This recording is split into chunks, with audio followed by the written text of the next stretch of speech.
All right, we'll call this October 27th, 2016 meeting of the AMATS Policy Committee to order.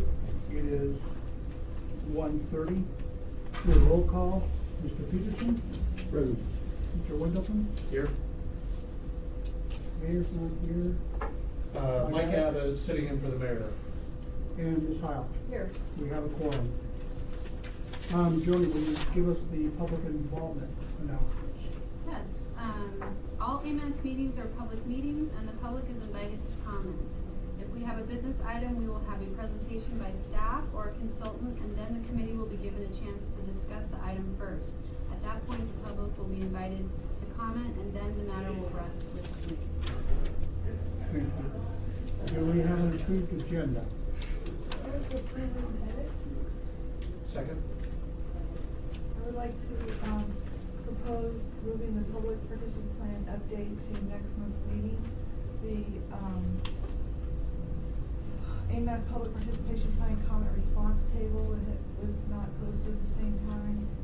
I had made comments and edits to the public involvement program and the plan on the air quality, and none of those comments had an opportunity to be posted and reviewed prior to us meeting today. Any objections? I'm sorry, it's just a matter of whether it's properly noticed. Yeah. Is there no objections? Okay, we will, we'll move the, public participation plan to the Next month. next, and we're moving to general information? This next month. Okay, next month. Okay, do we have a,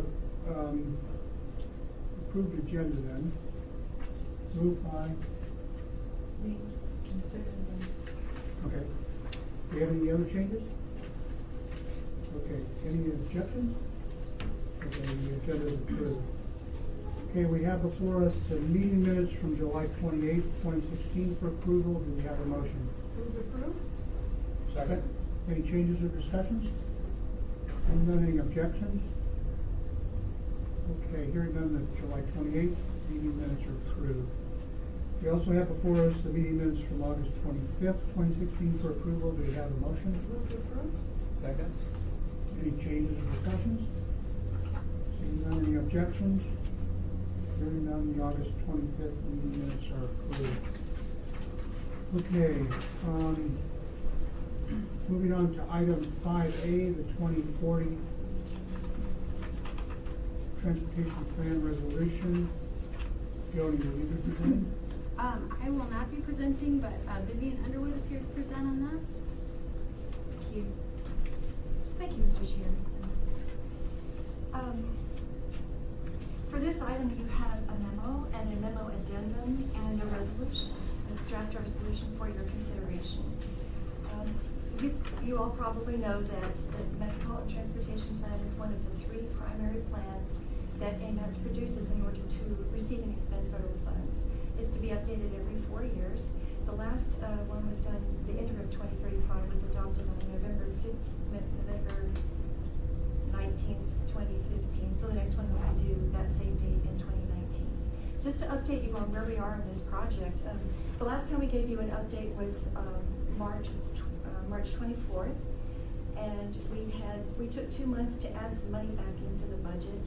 We added $100,000 back into the contract services that we had taken out to do the interim 2035 MTP. And we did that so that there wouldn't be any slippage in the due date.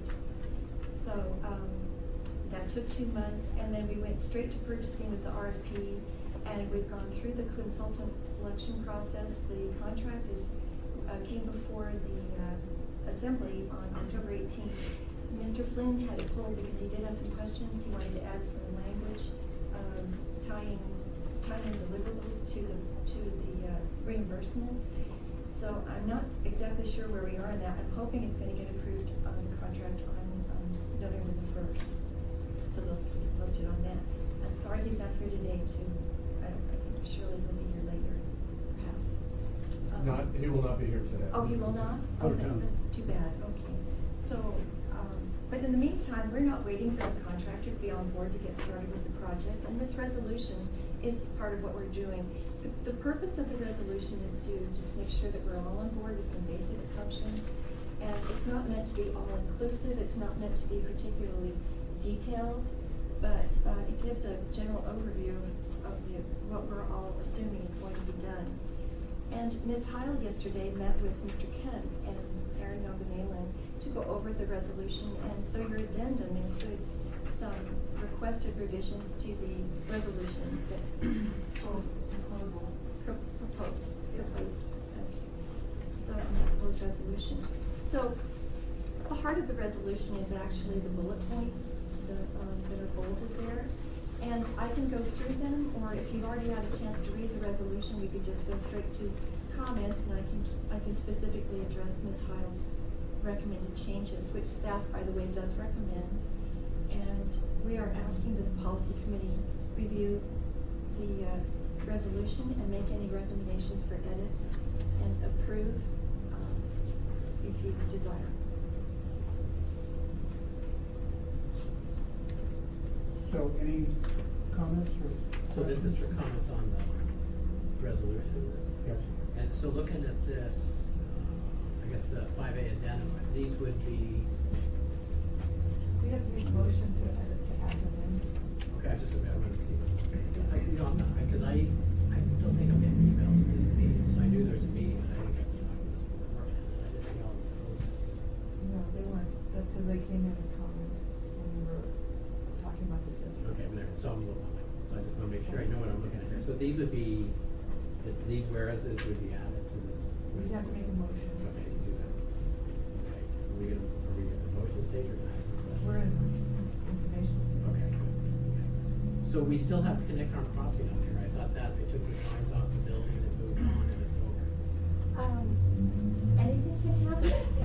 So that is true, the governor did take it off the table, but and we do have in here,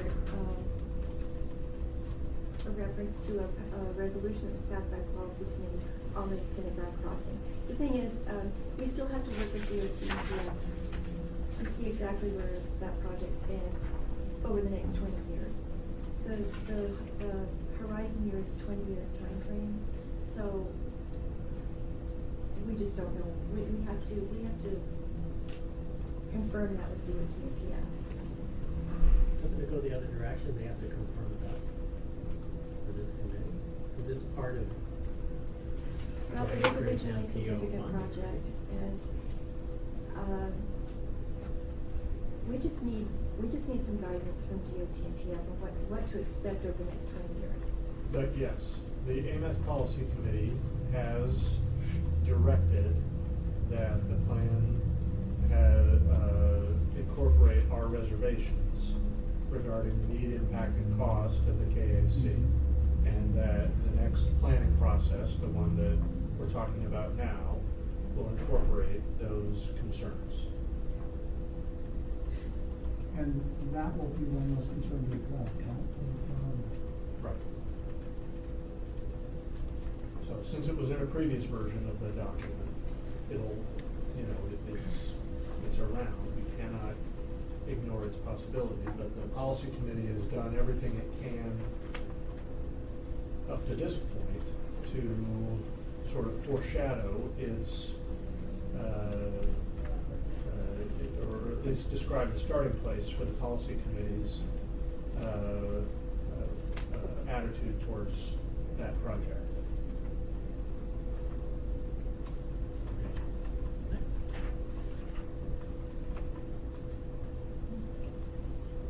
Ms. Hiles, excuse me, does anybody else, does anybody else have a question? Any other questions from the commission? Any other questions from the public? For the record, my name is Gary Cassie. I was involved in the last 2035 Metropolitan Transportation Plan, and we had a very similar resolution that was placed in front of that before doing the work. I just want to add in that I think the AMATS staff, the DOT staff, and the Technical Advisory Committee have done a good job of preparing this proposed resolution, but they've only looked at it really from the technical standpoint. And I want to bring up one thing that I think I'd like to see you guys consider, and that is to build upon a lot of the good work that's being done in the community to build Anchorage as you move towards your next 100 years. A lot of initiatives have taken place, the AEDC's Live, Work, Play initiative, the Vision Zero, the Anchorage Talks Transit, some of the project work that's been moving ahead. I think the recent vote on the bond issue to get the Spinard Road project moving ahead. All these things are very positive things, and I think the one thing that's missing from this resolution is really a statement from this group that talks about the vision of what this plan can be. What is Anchorage? What is Anchorage in the next 20 years, the next 50 years, the next 100 years, and how does transportation integrate into all these other good things that are going on in the community? And so I think propose two things. One, either you add more discussion and put something into this resolution, or you make sure that as the early part of the goals and objectives, the visions part, is that this group takes charge and really presents things to the staff to give them some visionary statements to move this process forward and make it the best plan you can possibly make it in the next 2 years. Thank you. Yes, sir. Gary, did you see this addendum? Yeah, that first one kind of addresses, hey, look at the existing plan. Kind of cover your point? Or not? It's more, I'm talking about the overall community. It's more than just the existing plan. The plan serves as the guideline for the next 20 years of policies, of programs, of things more than just projects. And it seems like that part is missing in this statement of guiding principles, of how you're guiding the project team, which consists not only of the AMATS staff, the DOT staff, the consultant team, but it also includes the advisory committees, it includes the community stakeholders, it includes the general citizens of the community.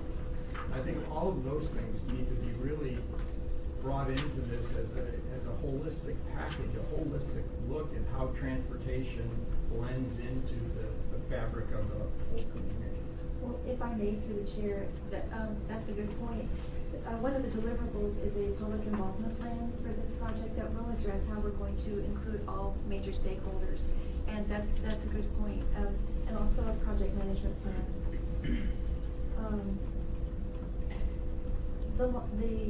The comprehensive plan is what we take our main goals from for community visioning. But that doesn't mean that we can't update it and refresh it through the public involvement plan.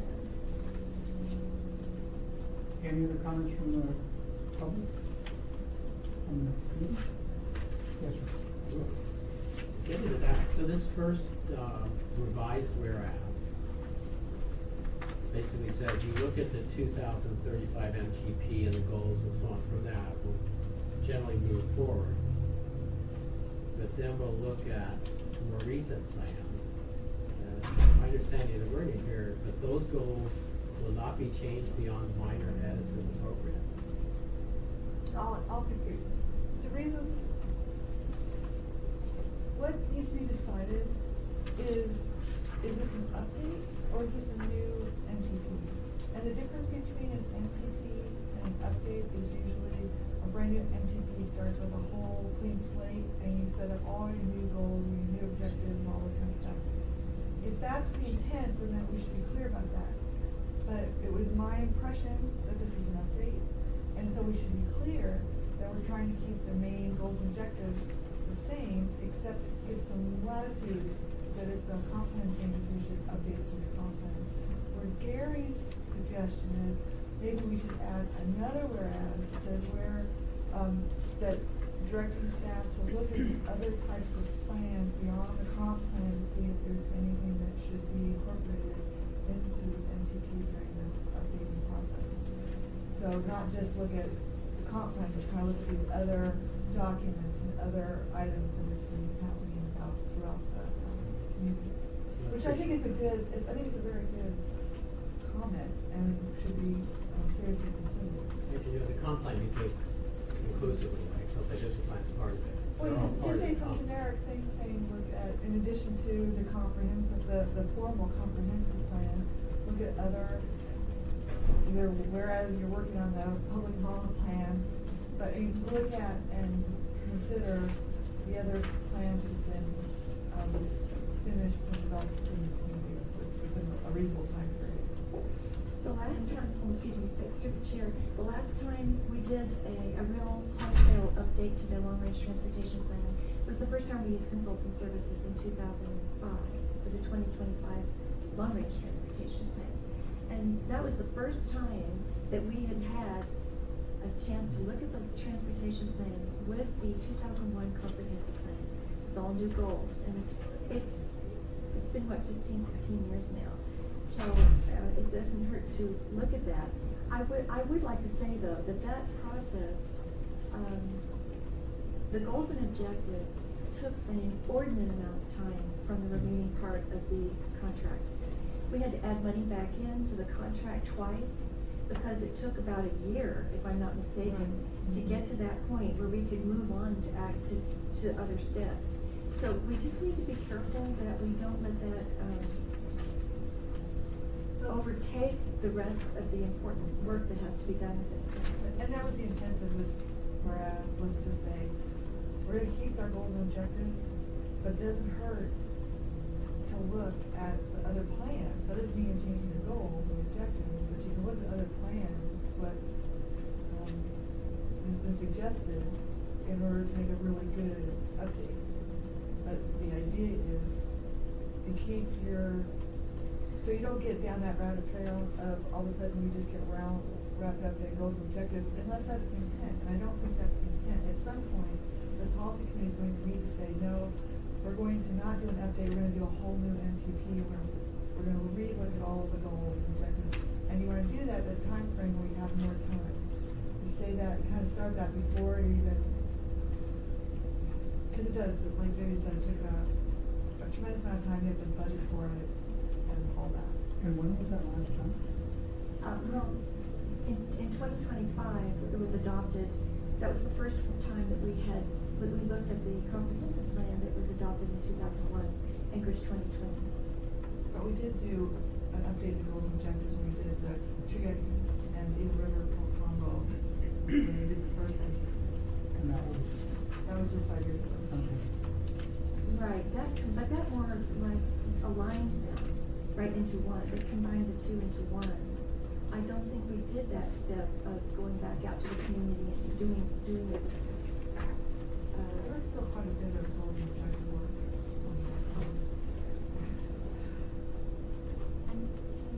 Yes. I was just through the chair, if I might add to John, your concern. We have been coordinating with the MTP existing and the future MTP will coordinate with the Skinner corridor plan being done, the land use plan that's being done right now, the Acreage Talks transit plan. So we're already trying to coordinate the existing MTP and the future MTP with all of our ongoing plans. It'll coordinate with the bike and ped plan, comprehensive trails bike and ped plan that we've got coming up too. So if your concern was that it wouldn't be coordinating with those, we've already accounted for those and will be coordinating those. That is my concern, because since then, we've had district plans for almost the whole city.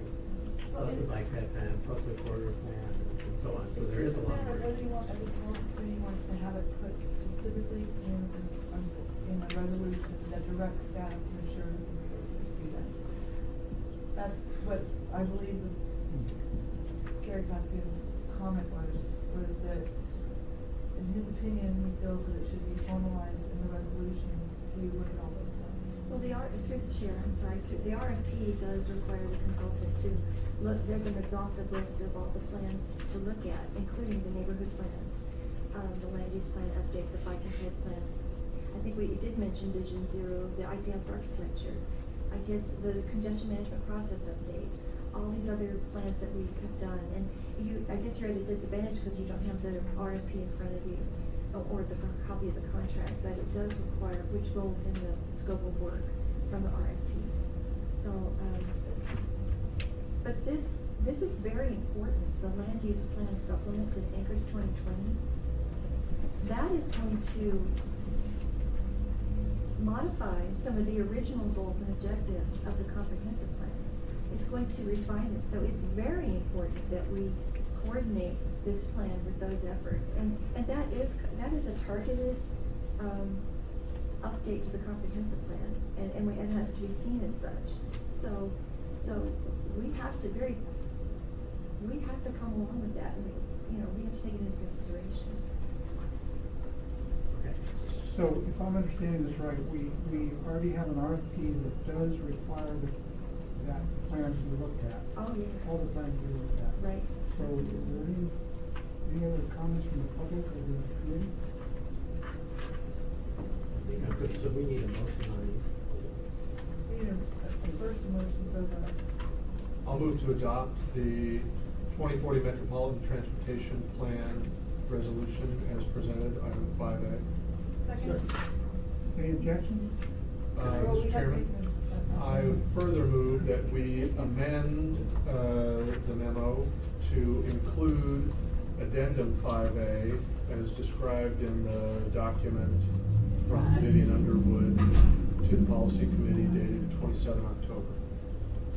Second. I could say, I'd like to amend the first.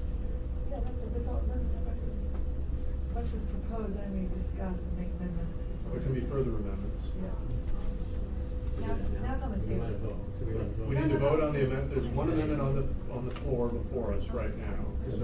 Sorry, did someone second? Yeah, I did. I think you're just trying to confuse me, but that's okay. How we doing? You're pretty good. I'll be there. Okay, so are we're not gonna vote on the? No, you have to vote, yeah, you have to discuss first. Okay. All So right. should I have an amendment to this first one? There's already one amendment on the floor. One amendment. Do you want to amend the amendment? Okay, that would be in order. Yep. So I'd like to move to amend that, the first one here. So you're looking at 5A, 5A and. 5A addendum. Well, yeah, okay, so that was just a package. Okay, so on this first one, we're, well, 1, 2, 3, 4, 5, 6, 7 lines down where it starts with will not be changed. Just delete not and delete beyond minor edits so that it would say and will be changed as appropriate following review of the current Anchorage 2040 plan. Which just says there may be some not minor edits. Minor edits is good.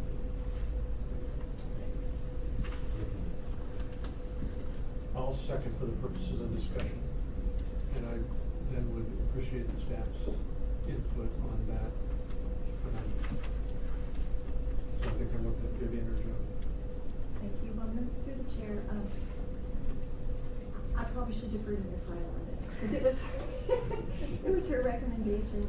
It's possible that there could be some changes that are not minor, that are important to incorporate. But I think where she was trying to go with this, that we're not going to spend a year going over the goals and objectives. Exactly. And, right. Right. But if we're aligning to just if the Anchorage 2040 land use plan gets approved before we go too far down the development of this MTP update, then of course we want to change it. But what concerns me is if 2040 gets approved and we're within the last gasp of the public process to finalize this update, we can't go changing them at that point. I mean, there's a window of opportunity to make changes, and then we're moving on, because the goal, we have to have this approved in a timely manner by 2019, or within 2 years. Oh, he is so new. Can I ask a question about this? I mean, this says MTP goals and objectives will be reviewed and confirmed as still relevant. So if they're not, they won't be. Why do we need to change that? No, I leave that. I just want to change the line below that, because there may be something more than minor edits. I mean, that land use plan map could be significant. Plus, I don't remember this so long since I read the existing MTP goals. But since then, we've had so many other plans. And I don't think we get bogged down in a year of figuring out the goals, because they're pretty clear in all the plans we have. And the various plans that have been adopted in the last 5, 6 years, largely those goals are very similar. things that Gary was talking about, complete streets is pretty much uniformly accepted in every neighborhood or district plan we have, the bike plan, the ped plan, all of that, the smart corridor plan, the plan for anything we know of. So the goals are very clearly outlined, but they may be, some would say, significant changes since 10, 11 years ago. And we wouldn't want to ignore that. That would be silly. So basically it's just saying we may have, instead of saying only minor edits, there might be something. So just, But we're acknowledging that we're not wholesale I appreciate that. restarting from beginning. So I mean, just- that's the big. so just to confirm here, so we're gonna have and will change as appropriate? Yeah, will be changed as appropriate. Okay. Just gets rid of the beyond minor edits. Any other discussions on this amendment to the amendment? Just to make sure that staff has a good understanding of the language that we're adding and subtracting. Yes, we have the notes. Great. Nothing else? Okay, we have a amendment, so we need to, now do we get to- You can vote on that, and then. We do it amendment 3 of the amendment. times. Yes. Okay, so for the amendment to the amendment,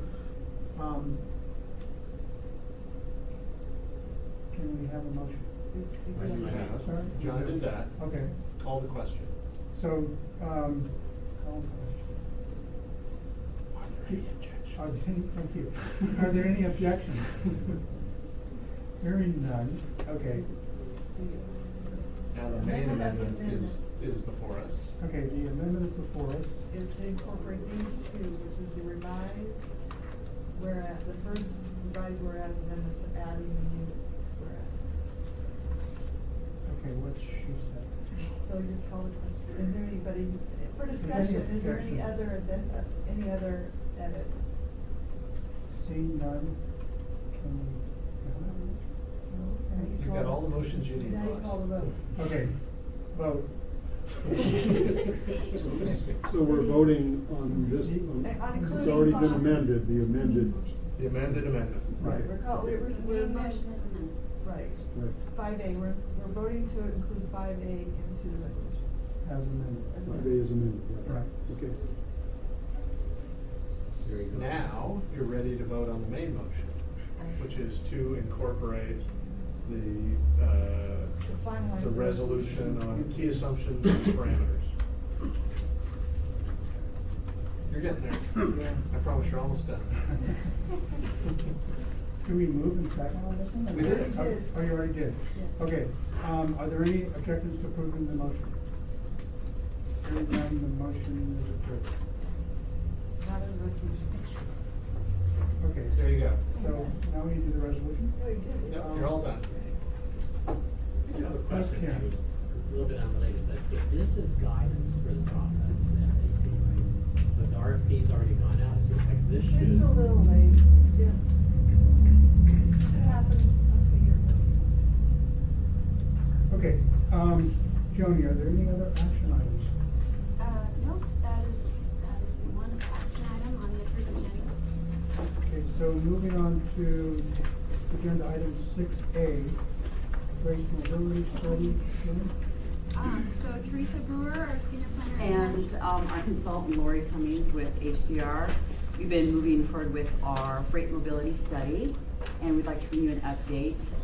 They started work back in September, and we'll be moving this document through the Technical Advisory Committee soon. Thank you, Lori. Thanks, Teresa. Good afternoon, everyone.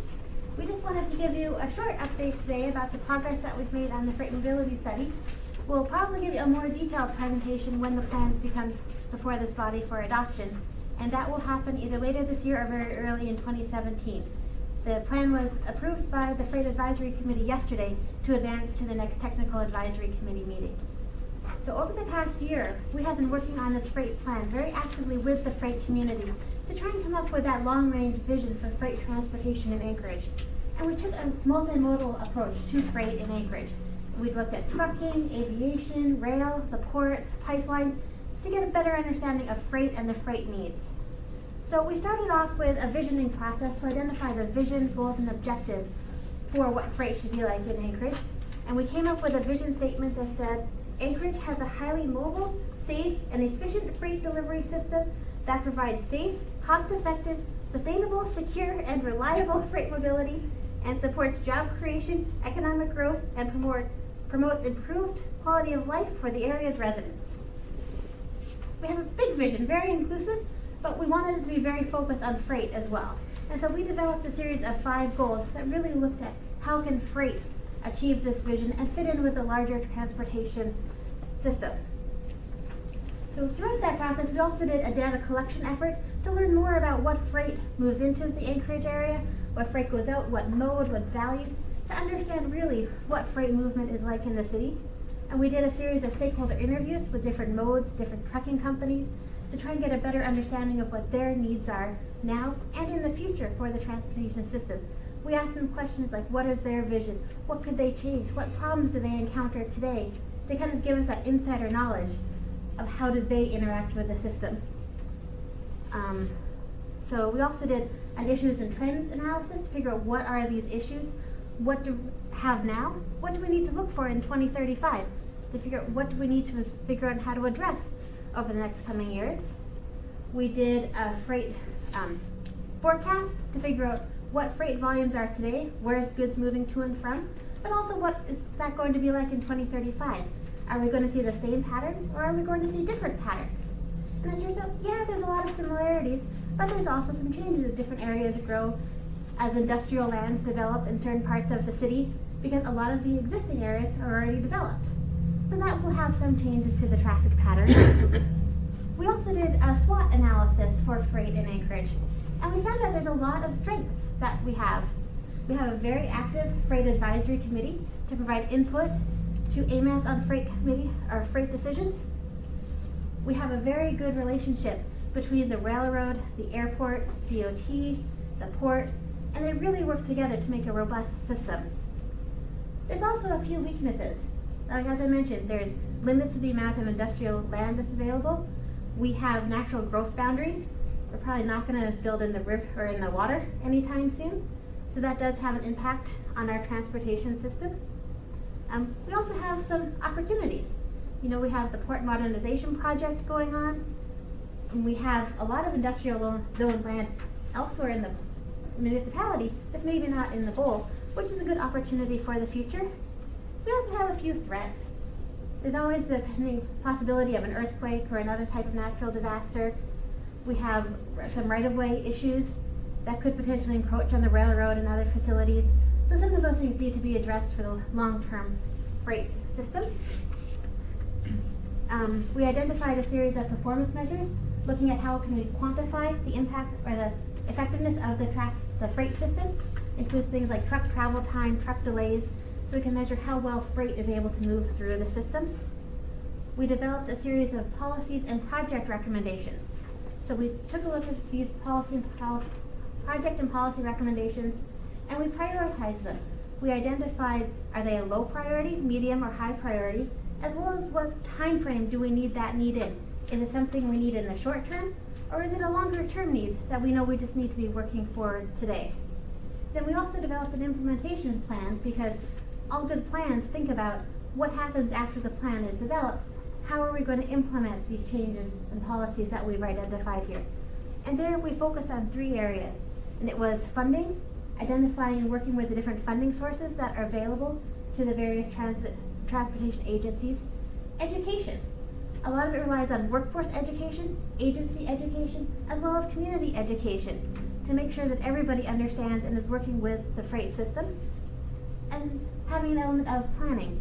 Incorporate the recommendations from this freight plan into the MPP and other transportation plans, coordinating with different agencies and organizations to make sure that transportation improvements work for all modes, as well as working together to implement the short-term policy recommendations in the freight plan. So that's kind of the high-level summary of what Teresa, the freight committee, and the consulting team has been working on for the past year. Do we have any questions? Will you have it done in time for the MTP so we can change the goals? Right. That is the plan. It was approved by the Freight Advisory Committee yesterday to go to the next TAC meeting, which I believe is November 3rd? Yeah, it'll be introduced for their review, and just as a friendly reminder, the Freight mobility study has not been updated since 2001. So it's a really big opportunity to take a look at freight and how it operates or doesn't within our region. And we did look outside to the Matsu borough to see what's coming in and out, so to kind of get a bigger holistic picture of what's going on. And to add into that, I want to remind you that you're all invited to the Anchorage Freight Forum. We will have T.F. Scott Darling. He is the Federal Motor Carrier Safety Administrator from Washington, D.C. We'll be speaking at that. It's from 12:30 to 4:30 p.m. at BP Energy Center. Last year, the Freight Advisory Committee hosted over 100 participants. What date? November the 16th. And Edith McKee will be giving, from DOT, will be giving a presentation on the C Street Ocean Dock Ramp Reconnaissance Study as a part of that effort. That was one of the projects that was brought forward by the Freight Advisory Committee in the TIP to take a look and see what are some of the potential things that they could do to improve that road and structure down there. John Binder will also be giving a presentation. Unfortunately, Mark Lucan couldn't make it. He'll be out of town. But and then we'll also have Sandra Garcia Aileen, the FHWA Alaska Division Administrator, talking about freight funding. Freight funding is big on the horizon through MAP 21 and the FAST Act. So this is another reason why we need to get this plan done, get it incorporated in the statewide LRTP so that funds can come in and begin helping with infrastructure needs such as the port or other areas. Thank you, Mr. Chairman. You mentioned early in your report that there was some right-of-way problems with the Alaska Railroad. Can you give us some more details about that? Or? I should clarify that there's no problem with it. It's just there's a potential threat for it because there's been historically a problem with people encroaching on the right-of-way, which interferes with the safe operation of the railroad if they start building structures and that too close to the tracks. Driving their vehicles on the tracks, right? Exactly. So that's something to be aware of, so that if it becomes an issue, and try and proactively make sure to protect the railway and its ability to move freight. Great, thank you. Any questions from the public? Thank you very much. Okay, thank you. Okay, agenda item 6B, fourth quarter obligation report. So Aaron Young-Nayland is here from DOT to give the fourth quarter report. Hello, good afternoon. I'll try and be chipper. Okay, so we have the fourth quarter obligation report. Just to give a heads up for those who are new, the obligation report's done roughly every quarter, so we can see how we have been doing with obligating our AMATS allocation. So, quarter 4, we are required to be balanced at the end. So basically, have we obligated all of our funds in FY16? Yes, AMATS successfully did it, so that's really good. There's nothing too major to talk about on this one in terms of what happened, what got delayed, anything like that. But I do want to note O'Malley Road. It's one of the first ones. You'll kind of see a big difference there between column B and column C. Column B is what's in the tip right now for admin mod 12, and column C is what we actually obligated. So you'll see there's a little bit of a difference there. The reason for that is there were some overruns on current construction projects, so we needed to balance the AC from 16-17, or from 17 to 16 for O'Malley Road. So you can see it kind of went down for the amount that we obligated in 16 and up for the amount that we're going to obligate in 17 for that project to cover those construction overruns. Abbott Road, we had a successful obligation of that, so hooray.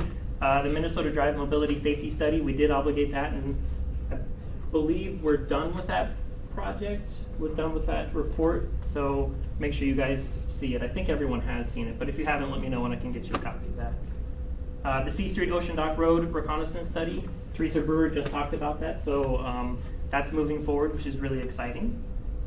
And you'll see kind of down on the front page, you'll see previously programmed roadway projects utilizing FY16 funding / de-obligations. So this is where we put when we get a de-obligation from a project. So that's money that's been previously obligated, and then the project either closes or a cost estimate comes in lower than previously anticipated. We de-obligate those funds and it kind of frees it up for use in the AMATS program. And that's what we use to try and cover any construction overruns. And sometimes we can cover those construction overruns, sometimes we can't. So you'll kind of notice that we had two big ones for construction overruns, Dowling Road West Extension Phase 2 and then Eagle River Road Rehab Eagle River Road Rehab 5.3 to 12.6. Any questions on the first roadway table? Yes. You mentioned the Abbott Road rehabilitation or its expansion or whatever you call it. How is that project progressing? I haven't been down to that part of town recently, so I just wondered how it's going. It's moving forward. This is phase 1, so it's kind of we say Abbott Road Rehab, but it's really a phase 1, phase 2. So phase 1 is in construction right now. Phase 2 is still being worked on. I'm not sure the anticipated construction date for phase 2 at this time, so I can get that information to you later. It's moving along nicely. I believe, Jim, correct me if I'm wrong, but next summer you'll see the majority of the work on Abbott. They're just getting it ready until they have to stop for winter time. They got a significant amount done on the intersection at Dakota Center. For the records, Jim AMATS and Chief Highway Design. The construction is about halfway done. The remaining experimental features will be installed next spring, as well as the rest of the construction. Thank you. Okay, next page we have table for the non-motorized. So this is where we have the bike ped implementation plans, and we also have the Anchorage area-wide trails rehabilitation program. So very successful on the pedestrian plan. We actually obligated more than we anticipated. And on the bicycle plan, we were not obligated the full amount, but it's not too bad. We'll be able to carry some of that over into 17, so we're not losing the money, just so you're aware. And the Anchorage area-wide trails rehab, we did a successful job in getting those funds obligated. I should note, so you'll see the differences between what's in the tip right now and what we show on the obligation report of what we obligated. There will be a follow-up tip amendment to adjust those amounts. So you'll be seeing that maybe in December, because I won't have it ready for the TAC next month. Next page is the congestion mitigation air quality. Everything went forward without a hitch. The transit marketing and air quality public business and education awareness campaign, successful. We obligated the additional money we needed for the Consolidated Municipality of Anchorage MTP. Vivian talked about that earlier. And then the arterial roadway dust control, the traffic control signalization, and then the transit projects we were obligated. You will note on here the multimodal trip planner and smartphone application. The money was not actually needed in FY17, so we're going to zero that out and it'll help cover some of the construction overruns. But that money will be available in 17, 18, and 19. And that's to pay the maintenance on the Link 8K that Jamie Acton has been working on. So that's it for the main AMATS allocation. And on the very back page, you'll see the TAP, the Transportation Alternative Program. So we had a number of projects, the Vision Zero program, the multimodal volume counters, and the bike sharing education trailer program. We were able to obligate almost all of that funding. The only amount we didn't for the Vision Zero was the remainder for the Safe Routes to School coordinator, because we're still working on what to do with that one exactly.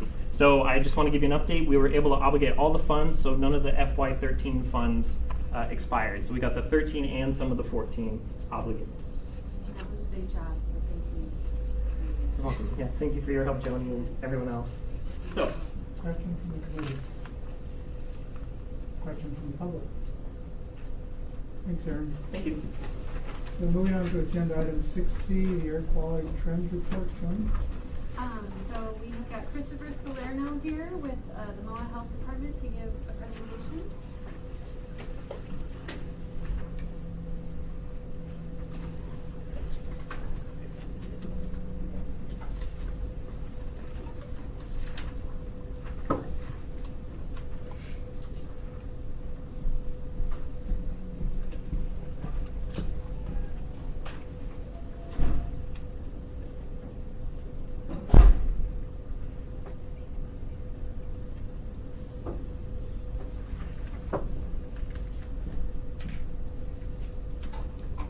Thank you. Good afternoon, everybody. My name is Christopher Salerno. I'm with the Health Department, Air Quality. I've been with them for 23 years as an air quality specialist. Air quality currently consists of myself and Ann Schlapia. Air quality project manager for 22 years and is retiring at the end of 2016. Air quality is housed at the Health Department under Environmental Health. Shelley Griffith is supervised in Environmental Health for the past 2 years. Steve Morris, Air Quality Supervisor for decades, served as Deputy Director and retired in May of 2016.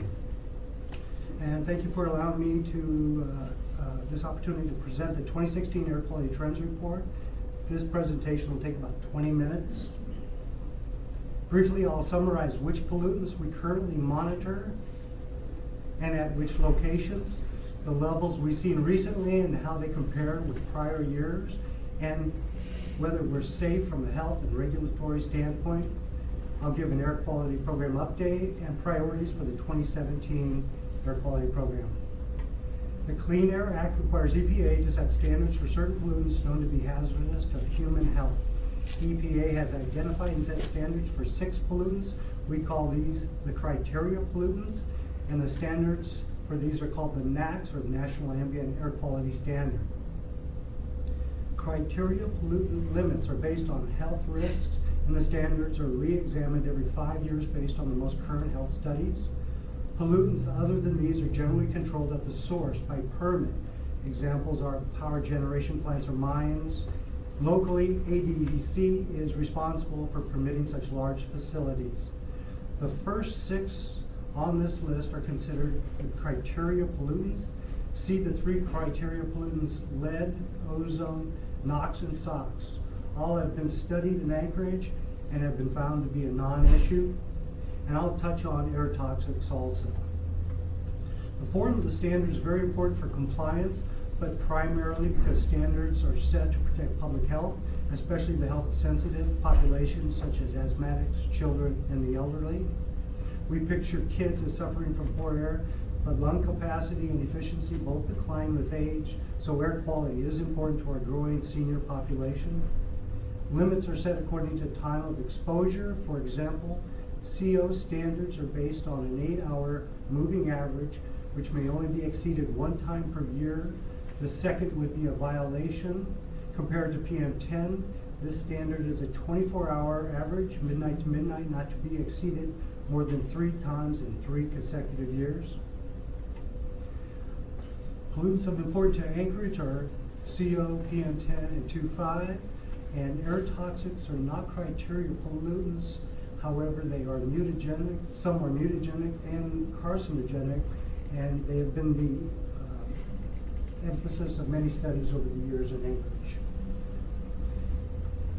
We've sampled for over 4 decades at many sites throughout the Anchorage Bowl and discontinued most stations due to low levels, funding, or the request of building owners.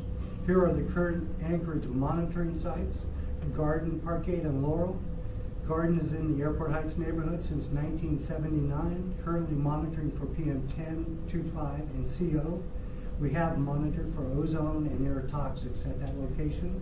Parkgate is on the Old Glen Highway in Eagle River, currently monitored for PM10 and 2.5, and have monitored for ozone and CO.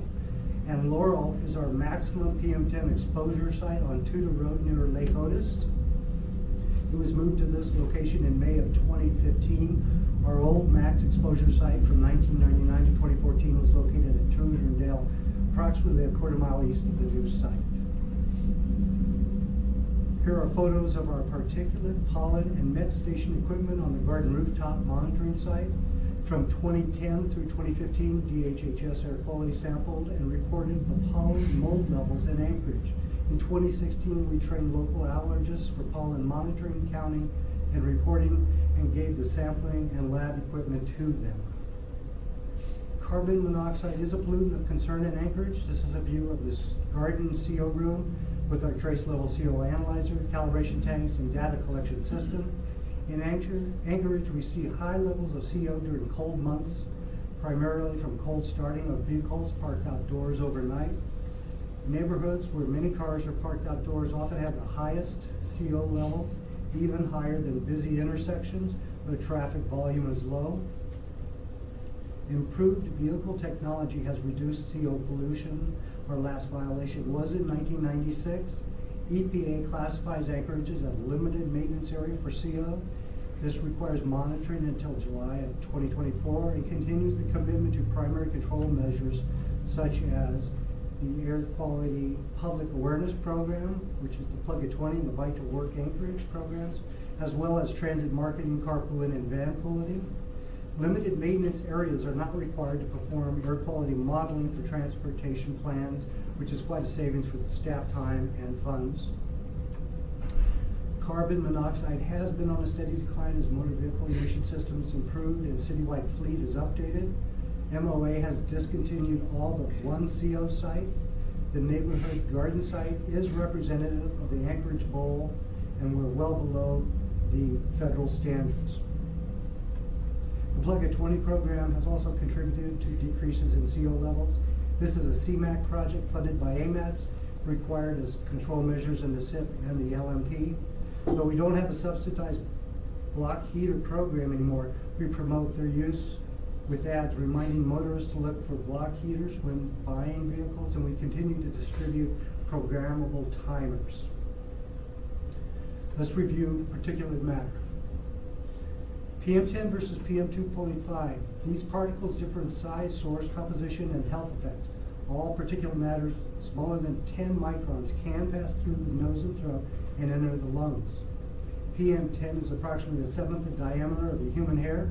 Sources are paved and unpaved roads, volcanoes, and transport of glacial river dust from the valley. Health concerns are asthma, bronchitis, increased emergency room visits, school and work absences. We are in compliance for PM10, but it can be hard to maintain. Again, we are not allowed to exceed the 24-hour standard for more than once per year on an average over a 3-year period. PM2.5 is approximately 1/30th the diameter of a hair. It comes in many forms such as soot, smoke, liquid, and it may form in the air and remain suspended, affecting visibility. Wood smoke is our primary source locally. Health concerns, PM2.5 is so fine it can pass through the lungs right into the bloodstream. It can cause premature death from lung disease, arrhythmia, and heart attacks. We are in compliance for PM2.5. However, our Eagle River monitor was in the moderate range for nearly half the first quarter of 2016. We fear that the economic downturn may cause many more households to burn wood for heat, impacting air quality. Concentrations from home heating wood burning appliances can be an issue for entire neighborhoods. Wildland fires can cause PM2.5 exceedances and impact sensitive populations. Concentrations due to wildfire are not classified as exceedances, but are waived as exceptional events. What are our sources of PM10? We often have several days per year when the lack of snow cover and high winds from the valley transport glacial dust into Anchorage, but our primary sources are local. In 2013, EPA approved the Eagle River Limited Maintenance Plan and redesignated the area to attainment for the PM10 max. This is an aerial view of dust being transported from the Susitna River Valley by strong northeast winds. Such instances can also be excused by the EPA as an exceptional event, and it takes a great deal of effort and justification for that. Other sources of PM10. If you can see on this photo, the spring morning hazy tan layer of dust close to the ground in front of the mountains. Anchorage experiences freezing temperatures at night with low mixing height in the morning. Fine particles that have been deposited on roadways and melting snow and ice during the day, then refrozen, can be kicked up with morning traffic and can remain aloft for hours, trapped by an inversion layer of cold, stagnant air. We've coined that the freeze-right effect. This process can take place any time between fall freeze-up and spring breakup. Our recent low snow winters have exacerbated this problem. Though we have paved and applied RAP to many unpaved roads, Anchorage still has many unpaved alleyways, and the hillside has an abundance of unpaved roads. Even with mag chloride treatment, unpaved roads continue to be a localized problem. You've probably seen the SWIP notices near construction sites. SWIP is a program to protect water quality primarily, but it has also benefited air quality. Regulations that limit construction site track out uncovered land, uncovered piles of soil and aggregate material also keep dust from becoming airborne. On occasion, we're part of the review process when construction plans are submitted, and air quality personnel are called out on many complaints concerning dust from construction sites. Both the MOA and Alaska DOT share obligations for street maintenance and sweeping operations. The public often gets upset in the spring. They see sweeping as the means of improving air quality, but often sweeping redistributes particles over the roadway, and once dried, creates localized dust. We advocate the use of magnesium chloride, a solution of hygroscopic or moisture-loving salt on roadways after sweeping, to help neutralize post-sweeping PM issues. In early spring, before sweep trains can be deployed, road maintenance organizations will spray gutters and medians with mag chloride to stabilize road traction materials until road sweeping commences. You can see a fresh application of mag chloride onto the road here.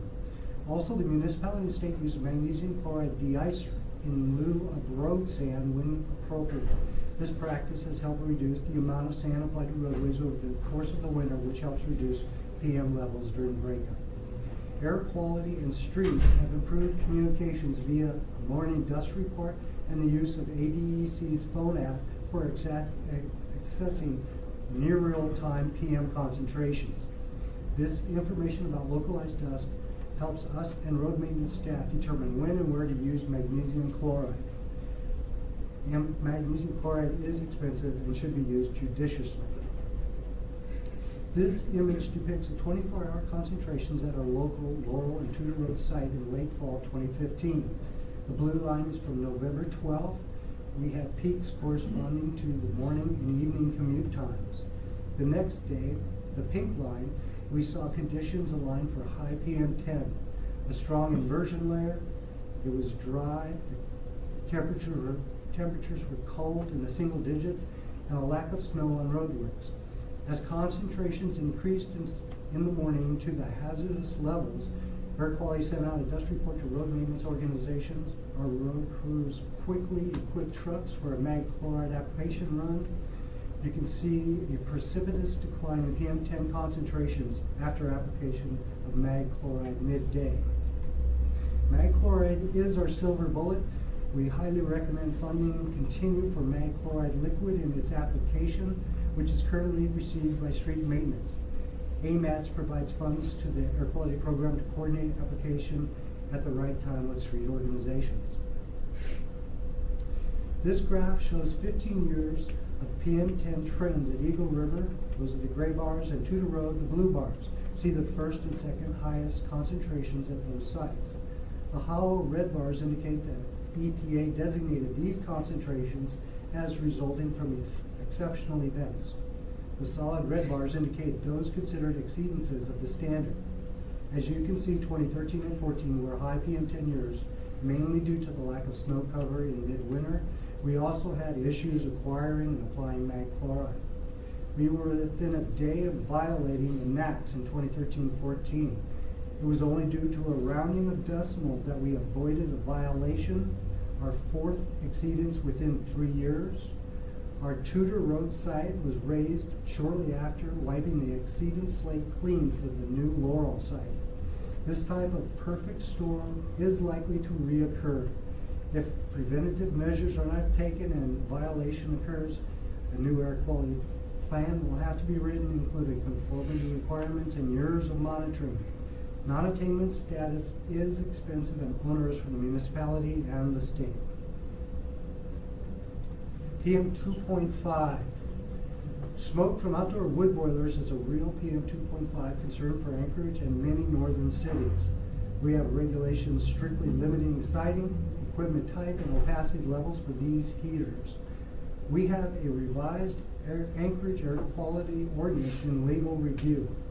The new code has opacity limits for wood-burning appliances such as wood stoves and fireplaces, which will give us an additional tool to help ensure compliance and clean air. Clean, dry wood and proper operation of wood-burning appliances are critical to wood smoke in limiting wood smoke in neighborhoods. Now the state of Alaska limits moisture content of cordwood to 20%. We are in compliance with PM 2.5 standards. PM 2.5 is currently monitored at 2 sites, Garden and Parkgate, and you can see in this graph the high degree of variability from year to year. A word on non-criteria pollutants, air toxins. We've been studying VOCs and PAWs over 2 decades in Anchorage. We published the results of our most current study, impact of a new gasoline benzene regulation on ambient air pollution in Anchorage, Alaska, in the journal Atmospheric Environment in March of 2016. We gave a presentation last month to the Alaska Environmental Health Association's annual educational conference, providing the history of benzene studies performed locally and how we've reduced concentrations dramatically. The local studies helped convince EPA that a limit on benzene in gasoline should be enacted nationwide. Our most recent study had 2 phases, before and after EPA's 2012 regulations lowering benzene content of gasoline to 1.53 parts per billion. In Alaska, this resulted in a 70% reduction in gasoline and nearly a 50% reduction in ambient air. You can find these reports and more on muni.org, the air quality page, and for easiest access to these reports, anchorageair.info. In the past, we had generous grant funding and revenue streams. When the IM program was discontinued, receipts were no longer going to the air quality program. A potential new revenue source was initiated at that time, a DMVD assessed on Anchorage vehicles, but that went to the general fund rather than air quality. In 2016, with fewer people and funds, ADEC agreed to take on more responsibilities. DEC now owns the monitoring equipment, data acquisition systems, and they are responsible for all monitoring site fees. They perform QA/QC of data and report to EPA for both programs. MOA is still responsible for responding to equipment and communication failures. These can be quite frequent and time-consuming. We continue to calibrate the equipment, do bi-weekly and monthly QC checks, and general supply and maintenance of the machinery. With overlapping monitoring duties, we have proposed to modify our MOU with the state so they will assume full responsibility for all monitoring and reporting duties at the last 3 Anchorage monitoring stations. This is the division of responsibilities in the 2017 Memorandum of Understanding between the MOA and DEC and will be in effect for 5 years. Next year, DEC will receive EPA funds that our air quality program is currently receiving for monitoring. We will be down to 1 FTE for our air quality program in 2017. The main duties of MOA air quality will be code enforcement, daily AQI, health advisories, AMATS, air quality improvement, plan reviews, open burn permits, air quality awareness program, and emergency preparedness. Our current air quality code, AMC 1530 and 1535, is still in effect. In legal review at this time is our proposed new AMC 1530 Clean Air Code, which combines these 2 chapters, eliminates redundancies, and streamlines the program. Code enforcement for dust, smoke, and odors is a health and safety issue and can be very technical, complicated, and time-consuming. One industrial source this year has required over 100 staff hours from our department in addition to requesting EPA and DEC expertise and support. The number of complaints are increasing, they are somewhat seasonally dependent, and odors are becoming a prominent issue. Marijuana looms big on the odor complaint horizon. We require odor control plans from the cultivation facilities, and in our conversations with Denver, we find out that odors go beyond the property lines.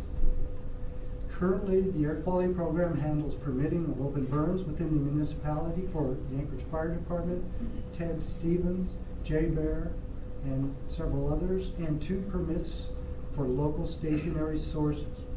Air quality enforces current code for illegal burning, smoke, odors, and dust, and works with others, right-of-way, land use enforcement, AFD, and APD to achieve compliance.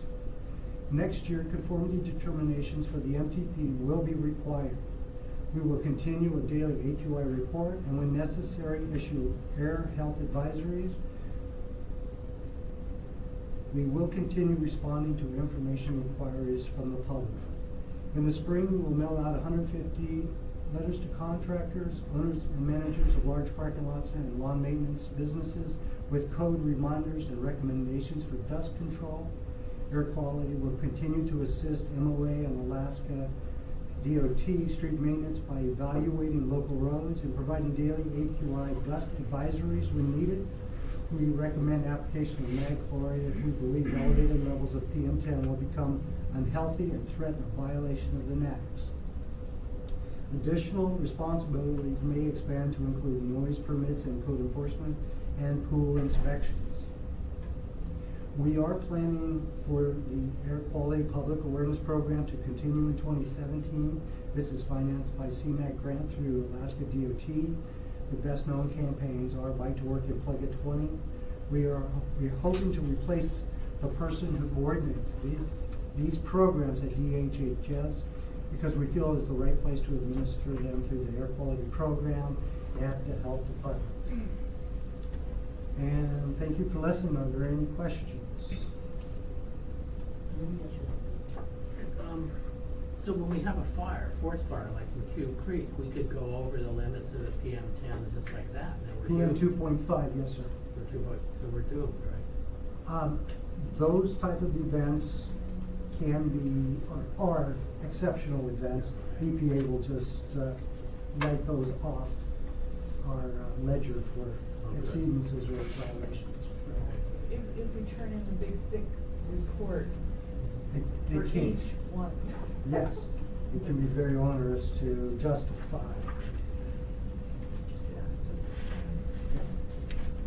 So what is the state doing the 20% for the fireworks? The whole state? Pardon me? I believe you said that the state was testing fireworks for 20% moisture. Did I? It's for Fairbanks. The Fairbanks area has instituted a 20% moisture content on cordwood, which wet wood, when you burn it, is very smoky and is really difficult for neighborhoods. Plywood smoke is very detrimental for your health. It must be interesting to try to enforce that. Any questions from the public? Thank you. Go ahead. Barbara Rudolph from People Mover. We're limited maintenance area for CO until 2024, is that what you said? That's when monitoring ends, yes. And then what would it take for us to go back into non-attainment? Is it just 2 violations between now and then? In 1 year. In 1 year? Right. That's so unlikely to happen. We only monitor for CO from October through March during the cold seasons.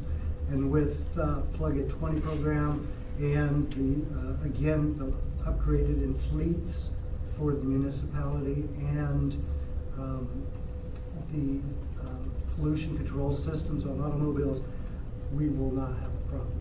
Yes. Thanks. Mm-hmm. Any other questions? Thank you. Okay, moving on to agenda item 6D, coordinated transportation plan update. Jim? So we have Jamie Ackman, our senior planner from AMATS, here to present on that. Hi, good afternoon. I'm just going to give you a quick overview. We're working on the update to the original 2009 Human Service Transportation Coordination Plan. Essentially, this plan has been updated annually with goals and strategies, and so people are able to apply for the competitive process for the FTA funds that we used to receive to distribute throughout the community, and then additionally the Alaska Mental Health Trust funds that we used to that we still receive to distribute. So basically, this document is federally required, even though we still don't have monies to give out through a competitive process. It keeps transit in compliance with their requirements, and then also AMATS for its requirements. So we do have an RFP that's completed. We were going to try to get it in prior to the close of the purchasing season, I guess you could call it. But Craig has asked that we wait until January to go ahead and move forward with that when we have a little bit more time and can through the holidays and everybody's actually around to get started in that process. So we'll get going with that in January. Basically, stakeholders will include transit, paratransit providers, private transportation providers, human service, and nonprofits that are providing transportation as well. Deliverables will include a FAST Act compliant document that looks at some gaps in services. It'll identify some strategies for implementations, different opportunities for funding, and the most important part of this plan that we didn't have in the 2009 plan that the state now requires is a prioritized list of projects. So when the community goes out to apply for mental health trust funding, or when transit submits their grants to FTA, they can say, yes, our community has a prioritized list of projects and these are what they are, and we are compliant and eligible to receive this funding.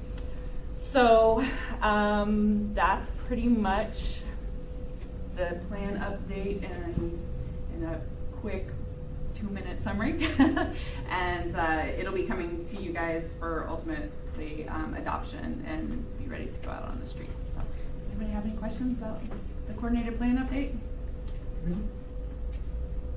No? Trouble? Thank you. Thanks. Are there any other general information? Okay, the floor is open for comments from committee. Comments from public? Okay, thank you for your participation. This meeting is adjourned at 2:40. Thank you, Mr. Chairman.